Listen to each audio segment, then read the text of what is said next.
जय हिंद। आपका स्वागत है हमारे यूट्यूब चैनल कुमार 576 पे। तब हम बात करने वाले हैं आज प्रकाश के परावर्तन के बारे में। डे 2 है। इससे पहले हम बताए थे प्रकाश क्या है। आज प्रकाश का परावर्तन के बारे में हम बात करने वाले हैं। रिफ्लेक्शन ऑफ लाइट के बारे में बात करने वाले हैं। सबसे पहले बात आता है कि रिफ्लेक्शन ऑफ लाइट क्या है। इसके बाद बात करते हैं। तो हम जानते हैं, मान लिया जाए कि ये क्या है, ये एक समतल दर्पण है। क्या है? समतल दर्पण है, समतल मिरर है। समतल मिरर, तो हम जानते हैं कि जब सूर्य की किरणें जब किसी माध्यम से आती है और प्रकाश के सतह पर मतलब समतल दर्पण पर टकरा कर किसी माध्यम से प्रकाश आ रही है और पुनः टकरा कर उसी माध्यम में लौट जाती है, उसे हम क्या कहते हैं? रिफ्लेक्शन ऑफ लाइट कहते हैं, प्रकाश का परावर्तन करते हैं। तो देखिए यहाँ पर क्या है, यहाँ पर प्रकाश है, ठीक। यहाँ से आ रही प्रकाश समतल दर्पण यहाँ से आती है, पुनः टकरा के लौट जाती है। यहाँ से देख रही है। अरे एक लोग देखता है यहाँ पर आँख है, ये वाई, ये देख रही है। तो प्रकाश कहाँ से आ रही है? यहाँ से आ रही है। तो अब लोग को कहेगा कि प्रकाश यहाँ से आ रही है, यहाँ से कैसे दिख रहा है? तो हम जानते हैं कि रेटिना से जब कोई वस्तु मतलब प्रकाश यहाँ आती है और यहाँ से टकरा करके वहाँ जाती है, तब एक दूसरे को दिख पाता है। जैसे मान लिया जाए कि हम ये मार्कर के देख रहे हैं, तो मार्कर के देख रहे हैं, तो देखिए यहाँ से मार्कर देख रहे हैं तो वहाँ से लाइट जब होकर मेरे आँखों में आ रहा है और तभी दिखाई दे रहा है। ये नहीं कि यहाँ से जा रहा है दिख रहा है, वहाँ से जा नहीं रहा है, जा रहा है वहाँ से फिर पुनः आ रहा है, वही प्रकाश का परावर्तन कराता है और तभी एक व्यक्ति कोई देख पाता है। हाँ, रेटिना के माध्यम से होता है। तो यहाँ देखते हैं। और ए एंगल आई को क्या कहते हैं? परावर्तन कोण आर को कहते हैं, परावर्तन कोण आई को कहते हैं आपतन कोण। और एंगल आर दोनों होता है जो आपस में क्या होता है? बराबर होता है। इसके ठीक बीचों बीच क्या होता है? अविलंब होता है। अविलंब को क्या कहते हैं? रिफ्लेक्शन कहते हैं। अब बात करते हैं, ये दोनों क्या बोले थे? बराबर होता है। तो समझ गए प्रकाश का परावर्तन क्या है। जब किसी सूर्य के प्रकाश आ रही किरणें पुनः उसी माध्यम में टकरा कर लौट जाती है, उसे हम कहते हैं प्रकाश का परावर्तन कहते हैं। अब बात करते हैं, देखिए इसमें बोला जाता है प्रकाश के परावर्तन के फलस्वरूप तीव्रता और आयाम प्रकाश के परावर्तन के फलस्वरूप तीव्रता और आयाम में कमी आती है। जबकि तरंगदैर्घ्य और आवृत्ति में कोई कमी नहीं आती है। तरंगदैर्घ्य और आवृत्ति में कोई नहीं। आवृत्ति क्या है? आवृत्ति मतलब देखा जाता है एक तरह से तो कंपन है, आवृत्ति कितना की वजह से है, और तरंगदैर्घ्य भी यही पता चलता है। तो क्या बोला? तरंगदैर्घ्य और आवृत्ति में नहीं, नो चेंजिंग होता है, नहीं बदलता है। और हम बात करते हैं रूल्स ऑफ रिफ्लेक्शन के बारे में। रिफ्लेक्शन के बारे में हम जानेंगे, रूल्स ऑफ रिफ्लेक्शन के बारे में। तो ये जैसे कि बोल रहा था कि आपतित किरण तथा परावर्तित किरण अभिलंब दोनों एक ही बीच पर होता है, मतलब तीनों एक ही तल पे होता है। जैसे देखिए कुछ बोल रहा है आपतित किरण और तथा अभिलंब, आपतित किरण और परावर्तित किरण तीनों क्यों होता है? एक ही तल पर क्या है? अभिलंब है। कुछ बोला है आपतित किरण तथा परावर्तित किरण अभिलंब तीनों एक ही तल में रहती है। एक ही तल में है कि नहीं है? तीनों है ना? है। अब देखिए बोल रहा है पेरिस्कोप में 2 समतल दर्पण होते हैं और पेरिस्कोप के समतल दर्पण 45 डिग्री होता है। हम कैसे जाएंगे? तो देखिए सही बताते हैं। मान लीजिए हमें यहाँ पर पेरिस्कोप दिखाते हैं, इसको फिर से हम आपको पढ़ के दिखाते हैं कैसे होता है। मान लिया जाए कि क्या है, एक पेरिस्कोप है। क्या है? एक पेरिस्कोप है। पेरिस्कोप पे क्या करते हैं? उपयोग करते हैं। जैसे मान लिया जाए कि इतना पर ज़मीन है, यहाँ पर ज़मीन है और यहाँ 2 पट से लड़ाई हो रही है, वो एनो सैनिक है, वो एनो सैनिक है। तो यहाँ पर लोग गड्ढा खाद के रहता है और पेरिस्कोप कैसे लगा देता है, नीचे देखता है। ये पेरिस्कोप में समतल दर्पण के माध्यम से नीचे से व्यक्ति देख लेता है। जिससे हम देखिए यहाँ पर समझाते हैं। ये पेरिस्कोप है, इसमें देखिए एक यहाँ समतल दर्पण होता है और एक यहाँ समतल दर्पण होता है, एक यहाँ होता है और एक यहाँ होता है। अब मान लीजिए यहाँ से प्रकाश आ रहा है,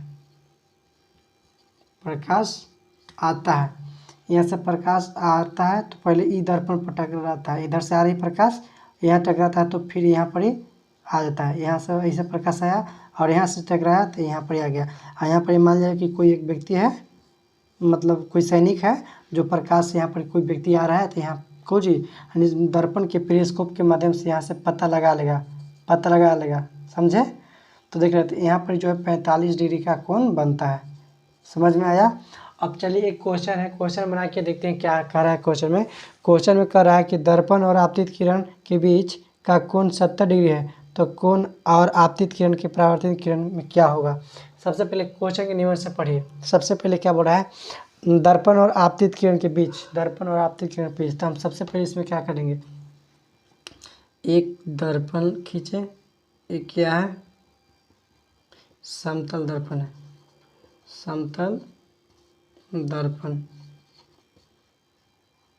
समतल दर्पण है। तो बोला कहो दर्पण और आपतित किरण, तो ये आपतित किरण, ये जो क्या है आपतित,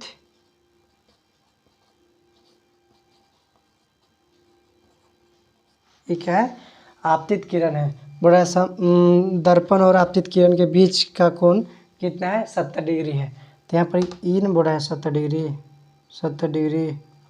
तो आप ये बोले हमको चाहिए कि आपतित किरण परावर्तित किरण एक दूसरे को दोनों क्या होता है, आपतन कोण परावर्तन कोण, ये अभिलंब हो जाएगा बीच में कौन, ये दोनों आपस में बराबर होता है। तो ये आपतित किरण परावर्तित किरण पुनः टकरा कर लौट जाती है उसी दिशा में, तो ये दोनों कोण भी बराबर होता है, बराबर होगा ना। तो जितना 70 डिग्री हो, जितना ही 70 डिग्री हो जाएगा ना। तो कोची पूछा क्वेश्चन में कि बीच, तब बीच 70 डिग्री है, दोनों के बीच यानी आपतन आपतित किरण और दर्पण के बीच का कोण कितना है 70 डिग्री है। तो 70 डिग्री लिख दिए।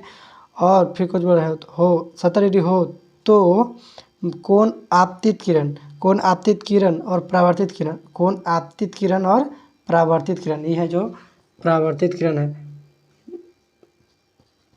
परावर्तित किरण, किरण है, यह है जो क्या है परावर्तित किरण, ये जो है अभिलंब है, ये क्या है अभिलंब है। तो इसके बीच में बोल रहा है। तो आपको पता होगा कि ये बताइए जितना 70 डिग्री तो ये हो जाएगा कितना 70 डिग्री हो जाएगा ना। आपको पता होगा कि बताओ ये क्या होता है, ये होता है 180 डिग्री होता है ना। तो जब बताइए दो डिवाइड कर दिया और ये अभिलंब कर दिया, तो ये एंगल आई बराबर एंगल आर होता है। तो ये कोण पता हो गया हमको 70 डिग्री, तो ये कोण पता हो गया 70 डिग्री। तो बताओ 70 70 कितना हो गया, 70 70 कितना हो गया 140 हो गया, 70 70 140। और तीनों होता है कितना 180 डिग्री होता है, तीनों 80 डिग्री होता है। तो बताओ कितना 180 डिग्री हो जाता है, ई में कितना 20 डिग्री हो जाएगा, 20 डिग्री होगा। तो 20 और 20 40। तो बताओ 140 का बराबर कितना हो जाएगा, 140 आप प्लस 40 बराबर 180 डिग्री, 180 डिग्री हो गया ना।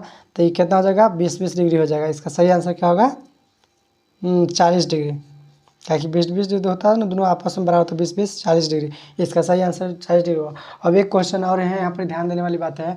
बोड़ा खोजिए, बोड़ा है कि दिए गए चित्र में अगर एक XY किरण AB से टकराती है और AC से टकराने के बाद उसी दिशा में लौट जाती है, तो होगा दिशा होगा क्या होगा। तो बताना है, यहाँ पर सबसे पहले देंगे। तो क्वेश्चन करा है, दिए गए चित्र में अगर XY AB से टकराती है, दिए गए चित्र में XY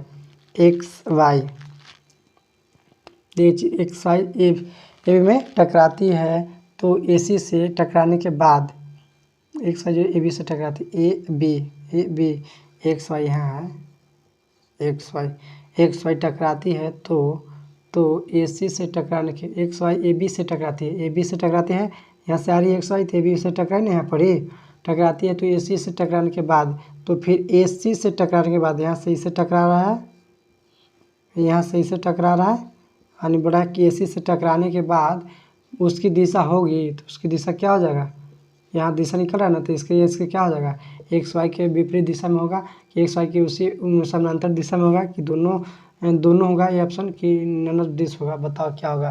तो इसके क्या होगा समानांतर होगा, क्या होगा एक दूसरे को विपरीत दिशा में होगा, विपरीत दिशा में होगा। ई हो जाएगा ए नंबर करेक्ट आंसर, बिल्कुल सही हो जाएगा। क्योंकि इसको ई आ रही है तो इसको बिल्कुल पैरेलल, तो किसको होते हैं पैरेलल, इसको कहते हैं। आप विपरीत दिशा में, जैसे एक आ रही है दिशा, एक जा रही है दिशा, तो इसको क्या कहते हैं विपरीत दिशा कहते हैं। आई होप आपको समझ में आया होगा। तो वीडियो को लाइक कीजिए, शेयर कीजिए। जय हिंद।